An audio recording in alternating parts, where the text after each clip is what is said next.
To me, behavior, what I've learned over the years is really powerful. And I think that sometimes we, as parents, even like parents myself, we miss the little behaviors that our children engage in. And sometimes, even as like Black parents will say, like, oh, they're just bad. Oh, they're, defiant. They're not listening. But really, and especially with children that have autism who already see the world differently and express themselves a little differently. I mean, we all express ourselves a little differently, but we miss those little things that we see that they're doing. So if like a child is screaming, knowing that that scream is for a reason. Like maybe they're screaming because they're frustrated about a situation, or the room is too loud, or the lights are too bright. They're having sensory overload.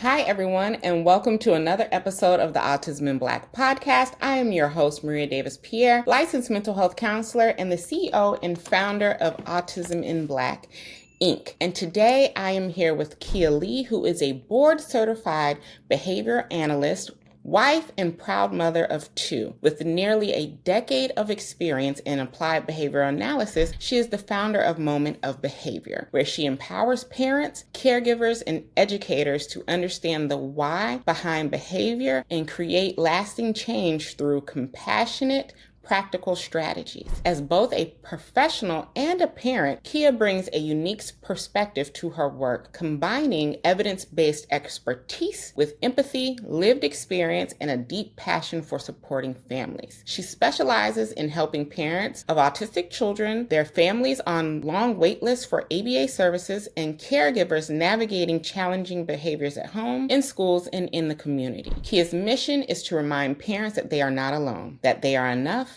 and that with the right tools, they can foster calmer homes, stronger connections, and a better quality of life for the children they love. Enjoy today's episode. Hi, everyone, and welcome back to another episode of the Autism in Black podcast. I am very excited about today's episode. So, Kea, welcome to the Autism in Black podcast. You bring a powerful mix of professional and personal experience to this conversation. Can you start by sharing what led you to this work and how being both a parent and a professional has shaped your approach?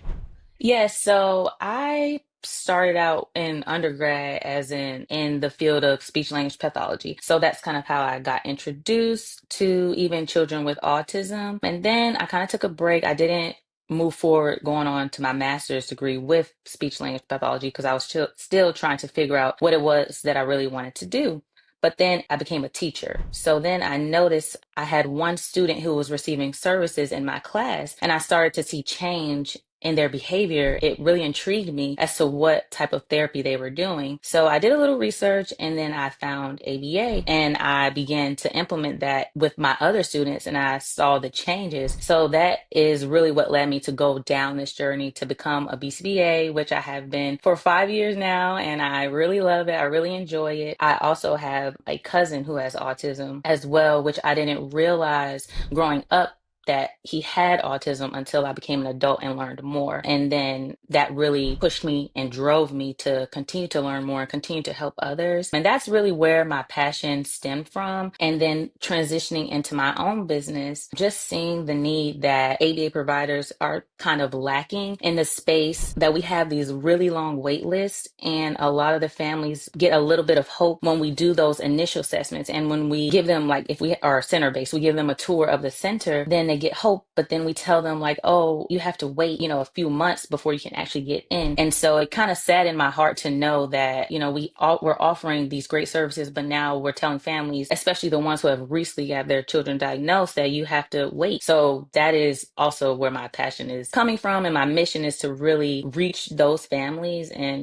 help them where they are. I love that. And I love you mentioned the long wait list, because it is happening here in our state as well, where there are such long wait lists. Even if you're paying cash out of pocket, that still does not, you're going to get a space, right? There are so many wait lists and happening with the services around here. So I'm glad that you mentioned that. So I do want to talk about what parents can do when they're waiting on these wait lists and things that they can do to change in the home to make sure that their children are supported. And I know that you often say every behavior has a purpose, and that is something that I truly Mhm. believe as well. And that behavior is a form of communication. Can you talk about what that means in real life and how shifting our mindset can reduce the frustration for parents and professionals? To me, behavior, what I've learned over the years is really powerful. And I think that sometimes we, as parents, even like parents myself, we miss the little behaviors that our children engage in. And sometimes, even as like Black parents will say, like, oh, they're just bad. Oh, they're, defiant. They're not listening. But really, and especially with children that have autism who already see the world differently and express themselves a little differently. I mean, we all express ourselves a little differently, but we miss those little things that we see that they're doing. So if like a child is screaming, knowing that that scream is for a reason. Like maybe they're screaming because they're frustrated about a situation, or the room is too loud, or the lights are too bright. They're having sensory overload. Also knowing that if a child is talking back, if they're able to talk, that they're not being disrespectful, or say like you want a child to walk into a room, but they're refusing to move. That's not them being disrespectful. It could be they're feeling fearful or they're Mhm. confused about what is going on, especially if we have not given them a layout of their day, or even letting them know, like, okay, we're going to do this next, then we're going to go to the store, then we're going to, go see a friend. So it could be, they're feeling fear of uncertainty in their schedule. And also when children are maybe crying, it's not that sometimes I know us as parents think our children can be manipulative, but even those forms of behavior are not manipulation. It's still them crying out to us, telling us maybe, mom, I need a hug or I need space. It could be either or. So really understanding your own child and paying attention to those little, they're not even little, just paying attention to their behaviors and knowing, what is my child trying to tell me? How can I help them through this moment and every day to try to cultivate that kind of culture and real understanding behavior. I think even having a schedule, talking to your children about what you're going to do throughout the day, because even though sometimes children can't speak back to us, like, my 3-year-old, I still tell her what we're going to do for the day, even though she may not retain everything, but at least I'm trying to set her up for success for the day. And it helps take away some of that fear and uncertainty. And even as the day goes on, like, hey, okay, we're getting in the car now. All right, I'm going to drive to the gas station, because sometimes even if you're driving, you go another way, like, hold on, this is not the way we usually go. So, you have to kind of talk children through that. Another thing I would say is having routines. So making sure, I know how life can get, it's hard sometimes and challenging to stick to those routines, but routines really help provide that structure. Even if you're not telling them day by day, you're still having that routine. And you can incorporate that in a visual way, like taking pictures, like, if it's a school week and they go off to school, like taking picture of breakfast, like you have breakfast at whatever time, then we get on the bus and then you go see Miss Davis. And then, so giving them a blueprint of the day, visually, and telling them as well. I really like that you talked about how with the behaviors, it can be something that we're not even thinking of. And specifically for Black parents in the Black community, oftentimes because of, how we have to navigate life, some of these behaviors for parents are a trigger. Like you're saying, talking about the crying or trying to understand that, this may not be exactly what you're thinking it may be. They're not Hmm. trying to manipulate you. They're trying to get you to understand that they're dealing with something. And it's so important in the Black community that we understand that, because sometimes I'm working with parents and they're taking their children's behaviors personally. And Hmm. because they're taking it personally, then they are then offering out punishments or consequences based on them being triggered. So I love how you said to have more of that curiosity and compassion in understanding that we as autistic individuals do view the world differently, and Hmm. we may express ourselves in ways that society doesn't deem as, normal. I don't believe in Right. normal. So I love that you really mentioned that, and I really want to talk about, especially in the Black community. A lot of times we focus on compliance, and that is one thing Hmm. that triggers me, because I don't want my children to comply. I want them to Hmm. be curious. I want them to push the system, even if I'm saying something, question it and wonder if it's true, right? Hmm.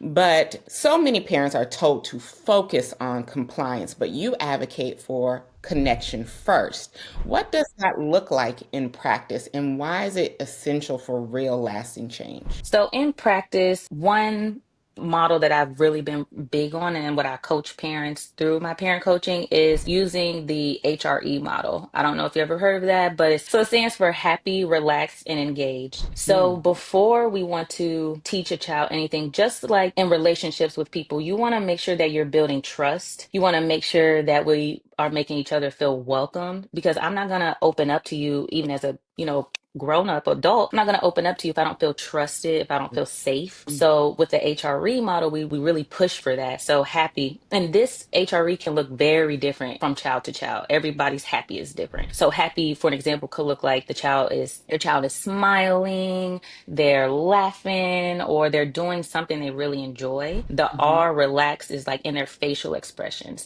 Is their face tense? Is their body tense? Are they looking away? Do they just have a calm and relaxed demeanor? And then engaged is, are they willing to be engaged with you? Are they looking, if that's something they're able to do? Are they leaning in to you? Are mhm, they engaged with the environment, like actively playing with toys or, whatever it is, the mirror? Because I have some kids who love looking at themselves in the mirror for fun. So are they engaged that way? And so if we are able to connect with them and make sure that they are in HRE before teaching a skill, then children are just more likely to be receptive of what you want to teach them. And I know this for a fact, even like with my own daughter. So if I know that I need her to come take a bath, I'll say, Callie, come on, let's time to take a bath. But I see that she's yawning, she's tired, she seems frustrated about something in her play. She's not gonna hear me. Like she probably hears my voice, but she doesn't truly hear me. So I think it's mhm, important that we are, we know that we have to get things done throughout the day as parents. And we want it done, right at the snap of our fingers sometimes, mhm, because we have to get dinner and bedtime, but children don't operate like that. They don't operate through that type of time. So making sure that when we are giving instructions, we're getting down on their level, we're connecting mhm, with them, we're making sure that they are in that HRE state so that they can truly receive what we're trying to tell them. And that also comes with, if we're seeing, like, if your child is having a behavior, if they're having that meltdown over being told no, we don't want to mhm, try to correct in that moment or even teach a skill that they can utilize in that moment, because they're not going to receive that. Their mhm, brain is not, the neurons just aren't ready to receive information to be able to effectively try whatever it is we're wanting them to try. So if your child is falling out screaming because they're being told, you told them like, hey, no, you can't have this right now. Just giving them that moment, letting them know that, because like I said, behavior is a form of communication. So this is them communicating that frustration, that anger, sadness, whatever it may be. But that's the moment to let them know, like, it's okay. I hear you. I see you. I know you're having a hard time with this right now, but I'm going to stand here next to you. And when you're ready, I'm still here for you. And it's not like, walking away from them and like, oh, just have the tantrum and I'll be right back when you're done. No, like being very present, mhm, standing right there and just making your body language know that I'm here for you. And you're trying to build that connection with them. And then once the behavior subsides, then you can go in and say, hey, I know this was hard, but right now we can't really have that candy because it's time to go to sleep. And then offering alternatives like, but, we can have this fun thing in the bath, or offering something that is highly reinforcing or just as reinforcing as whatever the thing is that we told them no to. So I'm definitely a big advocate of connecting first before teaching, before mhm, correcting. I don't even like saying correcting because we're not really correcting. We are definitely teaching skills because kids are mhm, learning. So yeah, I'm really big on that. And I even see it in my own life. And I know it takes time. It definitely takes practice. It takes a lot of patience because sometimes it's hard. You're like, I don't want to be patient right now or wait till they're in HRE, but just knowing that in the long run with consistency as well, it will definitely, pay off in the end, and it will benefit the relationship of us as parents and of us in the mhm, child. And I think it's very important, especially in the Black community, because we're not really taught to be soft and gentle No. and patient and any of that. It's like, no, do what I say when I say it and don't give me any talk back. And we're not talking about our feelings and, going back and not having this back and forth. But, that's been generations and generations of that. So just trying to break that cycle and allowing our children to really express themselves, and they'll be more receptive to when we're trying to get them to do the right now things. Because some things you do have to move with urgency. But once we develop that strong connection, I think it'll be that transition is a little bit easier. And that's what I definitely tell my parents that I work with. Like, it's going to take time. Don't expect it to happen overnight. We just have to be Yes. consistent and just trust that your child will be receptive to it, because your child wants, to be with you. They want to be loving on you. They want to connect with you, but just showing them that you respect them, you respect their dignity, you respect their Mhm. voice, whether Mm. it's vocal or non-vocal, but that you're genuinely there for them. Everything you said, I'm loving. I mean, you hit on so many great points. Even myself, I struggle in the moment a lot of times with like, okay, now it's time for bath. Hey, you hurt me. Let's get up and go. Like I have to correct myself and not know that this doesn't need to happen in that instance. That Hmm. grace matters, giving them that time to respond Hmm. matters. It doesn't have to be compliance in that moment just because I said something, right? Hmm. Um, I know for me, and this is why I like to tell all the parents that I work with, as adults, do we jump anytime somebody tells us to do something? Like, so why would I expect a child whose brain isn't fully formed, who does not have the emotional regulation that I should have as an adult to Hmm. do that? And I think oftentimes we don't give children grace that they deserve, but we're more willing to give an adult grace Hmm. for whatever reason. But children who are needing of that grace, we are Hmm. so hard on. So I love that you're bringing these perspectives and saying, hey, this is what we need to do. Because I don't think a lot of parents think about building trust with their Hmm. children, or professionals building trust and that rapport with their clients, but it's needed. So I do want to talk about, how can caregivers build trust with their children even in the midst of those meltdowns, those behavior challenges, or everyday stress that may trigger us. Hmm. I think it's important to build that before the behavior happens. Like, if you know your child has behaviors, at checkout, when you're at the store, or just, a show not being played at the right spot, just building trust in the moments when they're already happy.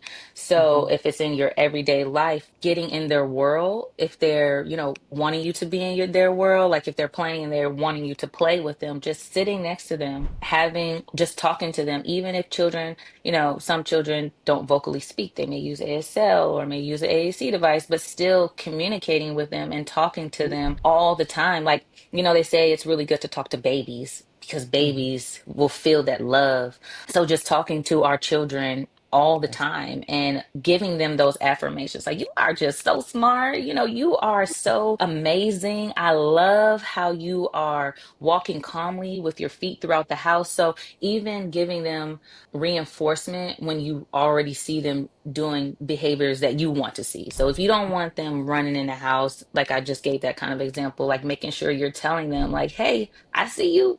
Look at those feet. Those are some nice walking feet right there. Or even if you're at the store, I'll use that example before, and they're doing well in the beginning of the store process, like going ahead and starting to reinforce that. So you're building that trust in the Mhm. process of being at the store versus waiting till you get to the checkout and they're already having a meltdown and now you're trying to correct, but you didn't build connection before when you're at the beginning of the store, shopping. So Mhm. just trying to build connection in the moments when they're not having behaviors and doing everything beforehand. I love that. I absolutely love that. And with us as caregivers, we're often overwhelmed by what Hmm. we should be doing. Like, you need to be doing this. You need to be doing this. You if you're doing it like this, that's not the way you want to do it, right? There's so much judgment and stress that is happening when we're trying to parent, autistic children or Hmm. neurodivergent children, right? What do you want them to know about their worth, even on the hardest days for our caregivers? Just knowing that they are enough, themselves, like just being present, that they are enough. I've recently had a parent tell me she was in the emergency room and it wasn't for either of her children, and her son stems really loud. He just like is really loud. And she noticed that people were covering their ears. And as she was telling me this, she was saying she felt like she just felt very low and felt judged. And I told her, that's not on you. Don't take on what other people are putting out as a personal view of yourself or a perspective of yourself. That is something that other people need to work on and educate themselves about. So you know your worth. You know you're doing everything that you need to do for your child. And even though that moment is very difficult for you, just continue to remind yourself of those affirmations, like, I am enough for my child. I am doing enough. My child is loved. So knowing that, there's going to be hard days. Even I have hard days, like, as a parent, but just knowing that the good will outweigh the bad, and that you just have to continue to give yourself those affirmations. And I'm really big on that as well. I love that. I stress connection over perfection all the time. I'm not perfect. I think Mm-hmm. people, because I have the Autism in Black platform, I'm autistic myself, I'm a Mm-hmm. professional, I'm a parent, that they think that I am perfect. And I have to stress all the time, I'm not. I apologize to my kids probably like 4 or 5 times a day Yes. because get it wrong. And in that moment, I may be overwhelmed and I may do something that triggers their behaviors. And Mm-hmm. I have to take accountability for that. If I Mm-hmm. would have shifted it a little bit, then they wouldn't have responded in the way that they did. So I do have to be like, I'm sorry for that, right? Mm-hmm. And I think it's so important for parents to understand that we're not failing, right? There's no handbook on parenting. We're learning as we go. Okay, we out here Yes. raw dogging parenting. I say it all the time. Okay, I am out here. I wake up most mornings like, oh my God, I'm really like 3 kids parents out here. Yes. I'm really out here doing the adult thing, right? So I shock myself sometimes. I just want parents to understand that there is no perfect way to do this. Harm is unfortunately going to happen sometimes, but we can reduce it and we can provide coping skills and we Mm-hmm. provide a way for our children to be able to express themselves so that that harm isn't manifested into adulthood, right? Right. So I'm just so happy that you shared all of these tools and tips because I know parents are going to be sitting there like, oh my God, I do this and I can shift it just in this perspective. So I Mm-hmm. really thank you for that. And to end, I want to ask one more question. What's one simple, actionable shift parent or a caregiver can make this week to move from stress to connection? That's a good one. I think that just taking things moment by moment, taking that moment and realizing this is a moment. What can Mhm. I do to make this moment better? How can I change that moment from happening? If it was like a moment that was tough, what can I do the next time? But not looking at everything as a whole, like, I need to fix all of this. I need to handle all the house stuff and stuff with the kids everything at the same time, but really just breathing, taking Mhm. things moment by moment and seeing how we can continue to better ourselves in that moment, and even acknowledging what we did good, like, oh, you know what, I responded so well with my child that way, in that moment. So giving yourself the praise, because we give our children praise, but we also need the praise and that reinforcement as well. So I think that is like something that's beneficial to take, that caregivers, parents can take, even professionals can take through their week as well. Listen, you speaking to me today because there are some times that I'm thinking about like 2 weeks ahead of the game and I'm missing in the moment. So you telling me this was for me today. Okay, Uh, okay.